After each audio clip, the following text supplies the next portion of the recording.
On reste à Paris avec l'officialisation de la candidature d'Anne Hidalgo pour sa réélection. Elle l'annonce au journal Le Parisien, promettant une ville 100% vélo, un centre piétonnisé, la création de 2 grands parcs. Anne Hidalgo, une personnalité réputée clivante. Jean-Rémy Baudot. En fait, elle est sympa. Un proche d'Anne Hidalgo s'en amuse, mais selon lui, l'image de la maire de Paris ne correspond pas à la réalité. Elle ne serait pas sectaire et sèche comme ses détracteurs aiment le dire.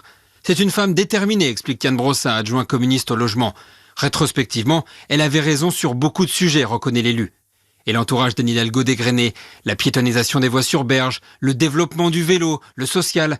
Particulièrement populaire dans les milieux associatifs, Anne Hidalgo cultive une image engagée. Mais ses méthodes froissent souvent.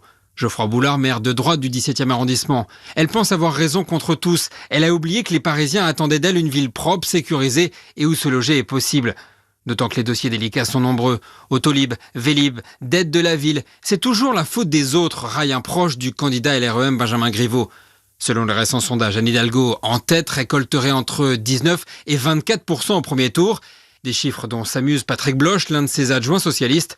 Quand vous voyez le score du PS à la présidentielle et aux européennes, c'est pas si mal en début de campagne. Jean-Rémy Baudot du service politique d'Europe 1.